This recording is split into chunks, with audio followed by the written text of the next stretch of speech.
Namastê, Adesh, vou me apresentar a vocês. Meu nome é Denise Amazonas, eu sou professora de yoga há mais de 25 anos e também conhecida como Yogini Devakinath.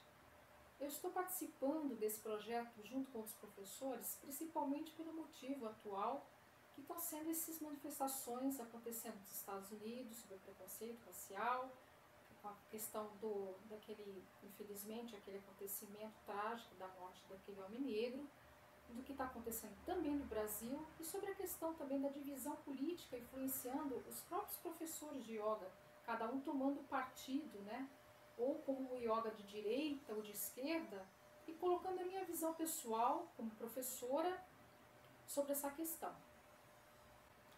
Então, na minha opinião, o professor de yoga ele deve se posicionar politicamente. Por quê? Porque, apesar de sermos professores, antes de mais nada, nós somos pessoas, somos seres humanos. Então, essa humanização é necessária, né? Lutar contra o preconceito é muito importante, porque o preconceito ele influencia não só a minha vida como professor, a sociedade em geral. Gera violência, gera vários outros problemas sociais. Eu acho que é muito importante que a gente se posicione, embora tenha pessoas que prefiram não se posicionar. Eu, como professora, eu procuro uma visão, ter uma colocação mais positiva em relação à discussão sobre política. Vou falar principalmente sobre essa questão do preconceito racial, que é uma coisa que acontece aqui no Brasil, está latente que isso acontece há muito tempo, né? Não é agora, mas isso já existe há muito tempo, como também na Índia. Nós vamos lembrar que as castas, né, o problema do sistema de castas, inclusive da cor da pele, existe discriminação racial também. Então, eu acho que isso é muito importante, a gente conseguir abordar esse assunto, que você sendo professor de yoga e defendendo uma filosofia que basicamente vem, porque yoga ele surge na história da Índia, principalmente com valores anticastas. Lembrando a vocês que o sistema de castas na Índia, ele foi destituído nesse período após a independência, né? Mas ainda assim a Índia se organiza por uma cultura que acaba colocando esse sistema ainda em vigor. Bom, o que eu quero falar com vocês é o seguinte, é que nós como professores, voltando à nossa realidade aqui no Brasil, nós estamos tendo claramente, né, essa divisão de posicionamento em relação à política. E na Índia, por exemplo, assim como no Brasil, nós estamos tendo um governo de extrema direita. Mas isso não significa que todas as pessoas que são praticantes e professores têm afinidade com essa linha de pensamento político. Então é importante que a gente entenda que isso sempre vigorou essa questão da política com a religião e com a yoga, mesmo na Índia e aqui no Brasil. Lembrando também a vocês que a não ação também é um ato político, ou seja, você não se posicionar também pode ser interpretado como um ato político. Vejamos, agora eu fiz alguns apontamentos aqui, porque esse é um assunto bastante vasto, né? A respeito da história da Índia, a questão da política junto ao Estado, dentro de várias dinastias diferentes, que eu vou tentar simplificar, e é um assunto bastante delicado, porque é um assunto vasto realmente, tá? Para simplificar e resumir para vocês um pouquinho a respeito dessa questão, dessa influência de religião, yoga e a política. Eu vou explicar para vocês um assunto bastante vasto, que é a respeito da política, religião e a conexão com a yoga, né? Vamos lá. 3 impérios foram muito importantes políticos na Índia, e o primeiro foi o Império Maurya, tá? Com o governante Ashoka. Esse governante, ele tinha, o imperador, né? Ele tinha uma aproximação muito grande com o budismo e ele era um financiador, divulgador da arte e de várias filosofias. Inclusive esse período é considerado um período muito próspero em relação à cultura e também à abertura, à flexibilização das ideias políticas e religiosas, tá? O segundo império foi o período do Império Gupta, né? Esse império surgiu na época das rotas comerciais, do desenvolvimento econômico da Índia e culminou também na época com as invasões de outros povos, né? A invasão muçulmana da Índia. Bom, foi um período, de certa forma, próspero, né? Mas bastante aberto, inclusive, à questão da religiosidade Bhakti devocional, chamada Yoga Bhakti devocional, enaltecimento das divindades, Vishnu, Krishna, do panteão hindu, principalmente, e o apoio da fé Bhakti, como eu disse, né? Mas também foi um período em que havia uma valorização principalmente entre a elite governante, que se caracterizava pelos reis, pela categoria dos kshatras, que são os governantes e reis da Índia, e também da sua relação com o brahmanismo. Então foi um período próspero, principalmente em relação a essa questão da casta bramínica, né? E também da kshatra, que eram os guerreiros, com aqueles épicos como Mahabharata, o Bhagavad Gita, que valorizam muito essa questão das dinastias, dos reis, né? E dessas classes sociais mais altas. Bom, nesse período também houve uma reforma dentro da ortodoxia, por muitas pessoas também não estavam conectadas com essa questão, né, dessa predominância dessas castas. Então houveram conflitos também religiosos, tá? Dentro dessa própria dinastia. Embora nesse período haviam conflitos também com relação de interesses, né? Conflito da ortodoxia dos brahmanas em relação a outras religiões de natureza heterodoxa. Bom, depois se segue a esse período o Império Mogol, que foi o primeiro com características totalmente ligadas ao islamismo, né? E o rei Akbar foi um ministro muçulmano, e nesse período houve uma importante conquista, que foi a região da Caxemira, né? E a conversão também, a religião muçulmana. Embora isso tenha acontecido no princípio, inclusive em função das guerras, mas a posição desse rei, desse imperador, o Akbar, era uma posição muito diferente, pois ele, na verdade, questionava a própria ortodoxia. Ele possibilitou essas discussões a respeito disso, uma flexibilização da relação social, também entre os muçulmanos e hinduístas, né? Ele foi bastante tolerante com a diversidade religiosa e política da época, permitindo inclusive a tradução do Mahabharata, de vários épicos, né, importantes, e várias escrituras da Caxemira, e de assuntos ligados à astronomia, matemática, a tradução em várias línguas, e também tentando reduzir esses conflitos entre os hindus e os muçulmanos. O surgimento de diversas organizações religiosas com cunho muito forte social aconteceu a partir do século XIX. Eu mesmo, quando eu estive na Índia, eu tive a oportunidade em Rishikesh de conhecer o ashram de Sivananda e fiquei admirada com a extensão territorial daquele ashram e também dos hospitais e escolas vinculadas lá. É muito interessante, assim também como eu tive nos templos Sikhs, e achei muito interessante a organização que eles têm de escolas, né?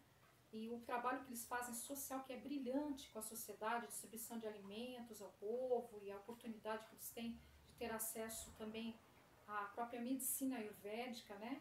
E é muito bacana tudo isso, gente. Depois eu vou me detalhar um pouquinho mais. Mas voltando aqui ao assunto, a partir do século XIX se fortalece esse vínculo entre Estado, religião e a sociedade através dos gurus e também através desses ashrams, né, na Índia. Mas também houve nesse período os discursos nacionalistas. Na verdade, eles surgiram naquela época praticamente pós a independência, né, de Mahatma Gandhi, de Nehru, que era o primeiro-ministro da Índia. E existia naquele período lá, na época de Gandhi, que foi da independência, o partido chamado Partido do Congresso. Esse partido tinha a proposta de trazer várias pessoas de várias religiões, né, e de diferentes castas, para que eles se politizassem, participassem politicamente, né? Esse foi o objetivo dentro desse partido. O nacionalismo indiano, né, que tinha ainda esse compromisso com a simetria em relação às religiões na sociedade indiana, com um diálogo interreligioso. Esse foi a ideia, nessa primeira instância do nacionalismo, começou com essa ideia de agrupar e de ter esse direito preservado. E assim pela Constituição da Índia, esses direitos da minoria, eles são assegurados dentro da Constituição.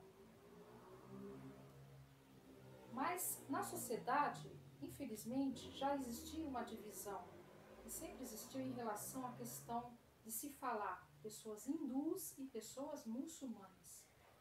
Na prática, começa a ter uma articulação que favorece a unificação da tradição hindu o partido, mas acontece que isso vai mudando conforme a gente vê que o tempo vai passando e houver o surgimento de novos partidos também com propostas mais alienadoras, né, em relação a isso. A divisão da sociedade entre hindus e muçulmanos foi principalmente reforçada quando houve a fundação do Estado do Paquistão, com as migrações em massa para essa região, com o número de muçulmanos que acabou sendo, ele decresceu na Índia, quando a maioria se tornou praticamente dos hinduístas, dos hindus se tornaram maior, né? Se tornaram a maioria na Índia. E os bolsões islâmicos, que são os locais onde preservou praticamente uma população mais islâmica muçulmana, né? Como, por exemplo, em Calcutá, em Mumbai e Kerala, que são governos onde a maioria ainda são de pessoas ligadas ao islamismo. Bom, existiu também a questão dos atos terroristas que aconteceram com os Sikhs, né, no norte da Índia, na região do Punjab, e acabaram a fomentar essa ideia de divisão, inclusive de que o muçulmano era o inimigo do hindu.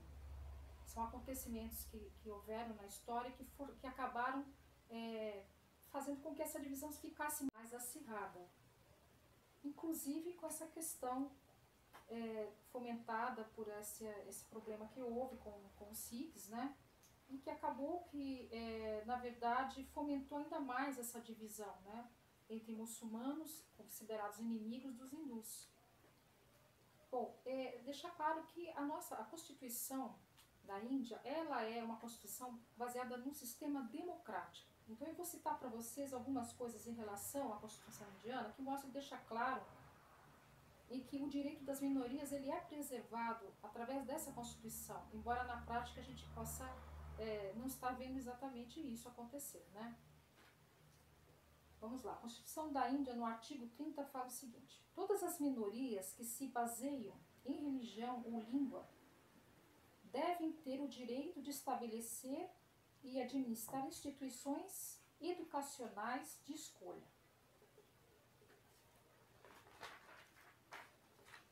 O Estado não deve discriminar qualquer educação, instituição, com base em que esta se encontra sob a administração de uma minoria. O governo atual, que acontece atualmente, é um governo de extrema-direita, assim como aqui no Brasil também nós temos um governo de extrema-direita. Lá na Índia, o BJP.